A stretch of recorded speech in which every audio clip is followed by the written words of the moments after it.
but it's also nice to, there we go. Ooh, had to save myself there. It's also nice, I'm gonna guard this with my life.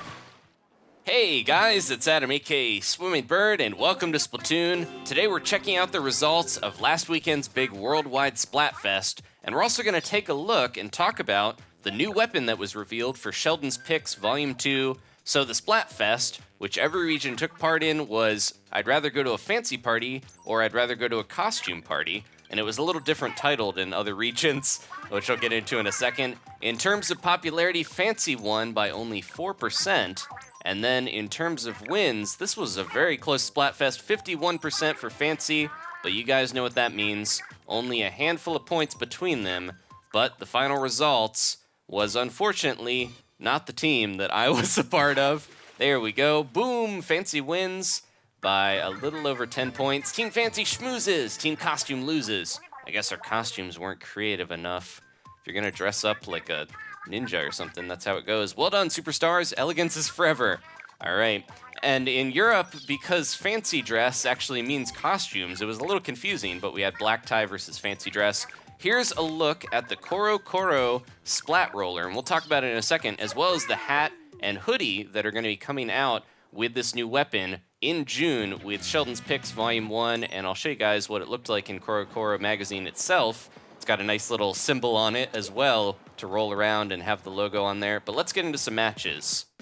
Okay, so this new Splat Roller is part of Sheldon's Picks Volume 2, which comes out in June. We don't know the exact date yet. And it might be one of the 8, even though it's not a Sheldon branded one. It could be an extra one, we'll have to see. But anyways, I knew we were gonna get another Splat Roller because it seems like with all the splatter shots, we could do with another, vanilla Splat Roller with some different sub and specials. And this one is going to have a splash wall for the sub and an Inkzuka for the special, both popular choices.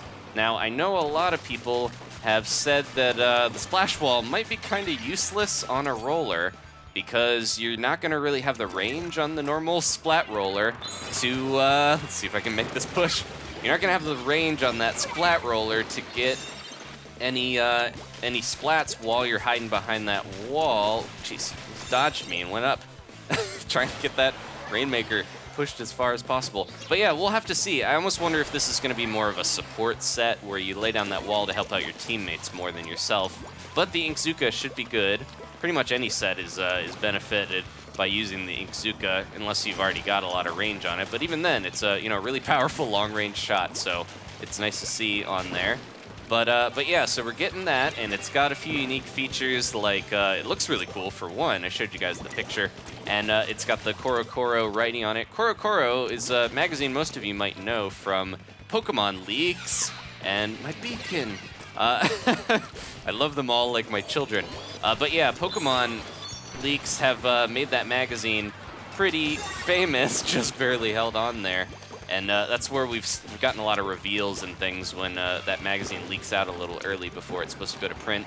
And it's mostly aimed towards young boys. It's like a shonen kind of magazine. It has a lot of manga in it, like there's a Mario one that's been going since like the early 90s, Super Mario Kun, that's in Mario Maker as a costume. And there was even a Splatoon one as well. Corocoro itself, it's Phenomime, which is it's kind of like a stand-in for, it's almost like an onomatopoeia, but I think it covers a bit more, and it basically has a meaning where it's like rolling. So of course they're gonna give us the Splat Roller for that one. And then we've got 2 pieces of gear. Ooh, geez, I'm gonna pickle here. Let's just get out. But the 2 pieces of gear you saw in that picture as well, we're getting a hat and a hoodie, and they're both yellow with the Corocoro logo. The mascot for Corocoro is interesting. Well, I'll go into the abilities real quick before I forget. So the hat has damage up, and the hoodie has cold-blooded. So those are 2 abilities that are very, very popular. That's probably why they picked that, because they know a lot of people use damage up and cold-blooded. So that's it's going to give a little more wardrobe variety to keep people fresh. But the logo, when I first saw that logo that's on the gear and the Splat Roller itself on the ends, I thought it was like a weird zapfish that had been zapped or something because it had electrical whiskers or whatever, but that's actually the Corocoro mascot. It's been around for a long time. it might have even influenced the design of the Zapfish a little bit. I don't know. They're just very similar looking, so it feels like it already fits in with Splatoon, even though it wasn't intended to be anything, you know, related to it. It's like a dragon that's all burnt up or something, but he looks like he's having fun, and he's got those electrical whiskers. So, so yeah, it's kind of a cool little logo design. I need to try to get a little trail going here if we can, maybe. There we go. Oh, double. All right. Ooh, baby, a double. All right, I'm going to try to get this going all the way up. Oh, no. Got to be careful. All right, backing up.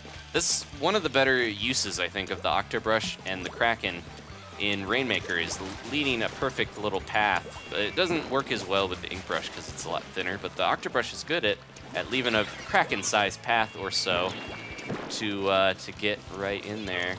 This Squiffer is giving me a lot of trouble. He's mad that I'm laying these beacons on here. Even though the Octobrush doesn't have great range, I think this set is pretty useful on this map. You could still use the Kraken to do this, but this little side area, not as many people will be able to notice the beacons over here, or at least they don't bother with them. Some of them seem to be going after them, but at least it's annoying them. I'm trying to wait till I got a good spot here. There we go. All right. My buddy got him as well, that Dynamo. Oh, he's hiding there again. Man, that Squiffer is not having too much luck with me. Oh, jeez. I heard a Seeker, but it was the Carbon Roller that landed on me. Man, splats left and right. But anyway, so yeah, we've got the first reveal of a new weapon and two new pieces of gear coming pretty soon in June, so faster than I thought. I know they said summer. I kind of feel like they're gonna try to do a lot of stuff in summer with Splatoon. I don't know. We got the Amiibo coming out at least as well. Not too long from now, but on top of that, having Sheldon's Picks Volume 2 should make this summer and the anniversary of the game's release pretty fun, and we'll have those to check out before too long. All right, let's do one more here. Even though, I covered the new weapon, we still have to see what the others are going to be. We can kind of maybe theorize a little bit, because I did predict a Splat Roller, and that's one of the ones we're getting. All right, only splatted once. Playing sneaky, playing safe, get those splats. Oh, we're almost going to rank up, too. Okay, back on Moray. Same colors, man.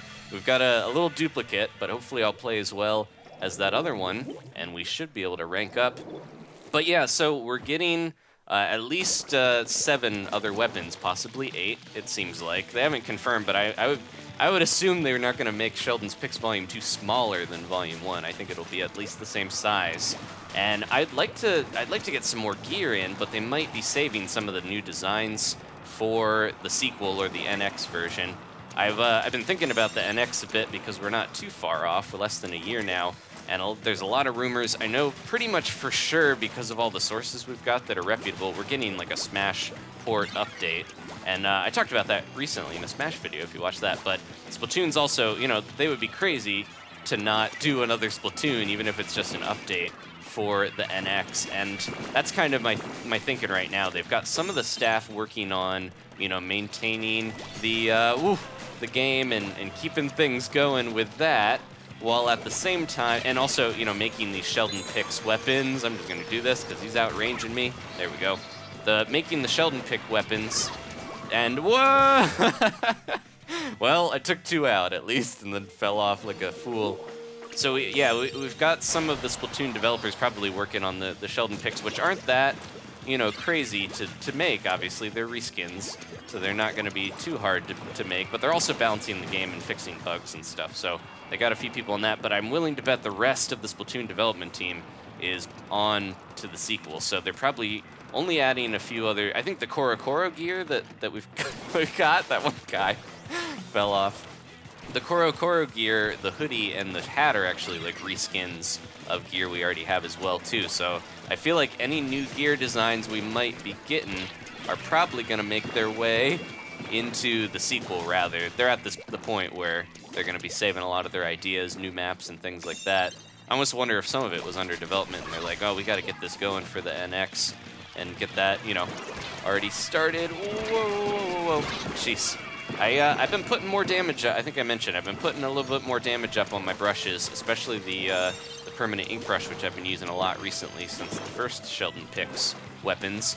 And I think it's helping because not only does it help me when I use up a bunch of my ink on my sub-weapons to save, get those splats without needing as much ink fired. But it's also nice to go, ooh, had to save myself there. It's also nice, I'm gonna guard this with my life. It's nice to be able to splat a little earlier, especially with a weapon that has a lot of disadvantages. Ooh, they're making a path for me. My friends, oh jeez. Got splatted by my buddy exploding there, I think. All right, this is the home stretch. We're doing really well. They have not even gotten it past the middle, so we should get this one, but I wonder if we can push it into a knockout. I don't know if it's gonna happen, but I'm gonna try my best. One thing I did notice, I think maybe why I really like the Octobrush, or why I like this set, is because I do have more ink a lot of the time than I normally would, because I'm not wasting it by throwing bombs out all the time. I've got a bad habit, you guys know that, of throwing too many of my sub-weapons, but when it's the beacon, I can only put 3 of them, and only in certain situations are they useful, then I'll, ruined my donut there. Then I won't be using most of my ink tank on that, so I have a lot ready for my brush. Ooh, jeez. I don't know if I stopped those seekers or if they hit the edge, but I'm out of here. I'm gonna regroup, get that guy. There we go. Look out. Where did he go? Jeez. This is at least distracting. Oh no, it looked like I had a little splat of purple, but other than that, I was on the opposite team. It looked like with all that yellow. I wanted to try to super jump away, but I fell off. That's okay. I think we're getting a good amount of splats here. Yeah, as much as I love the permanent ink brush, I feel like without a bunch of damage up, it's a lot harder to take people down. I might still be going with the Octobrush in terms of design. And that could be, that would be cool to get another Octobrush in the next set. Do I have enough for my Kraken? Almost. Ooh, jeez. Come here, buddy. There we go. All right. Oh, I didn't lay any ink there, so I don't know how I tipped it over the edge. There we go. Let's wipe these guys out. Yeah, all right. Yeah, it does not take many flicks with all the, I've got, I think, 2 damage up mains and 3 subs. It's probably more than I need, but it's nice to have an extra bit of damage because there is that damage drop off, and having the ability to take people out at a little bit longer range is nice, and not need quite as many. I know that the damage up stuff is not going to help too much, but it's good for this at least. At least this set, I feel like it helps. Ooh, jeez. All right, couldn't get that one last splat, but I have a feeling we got a lot of them here. Thank you guys for watching. Haven't played Rainmaker in a while, so that was fun to get back into. And we should have some more news about Sheldon's Picks Volume 2 soon. We'll check those out as well. And I have a feeling something's going to happen for the 1-year anniversary. There we go, 13 splats. Not a great number in terms of luck, but it was lucky for me because we are ranked up again. I'm back in A+. All right, I'm on the come up to get to S finally, hopefully soon, maybe before the tournament. We're being kicked out here. Thank you guys for watching. We're going to have that tournament, new weapons, new amiibo, and hopefully something special for the 1-year anniversary. Thanks again for watching. Please leave a like if you enjoyed this, and maybe subscribe if you want to. I'll see you guys next time for some more Splatoon. Goodbye.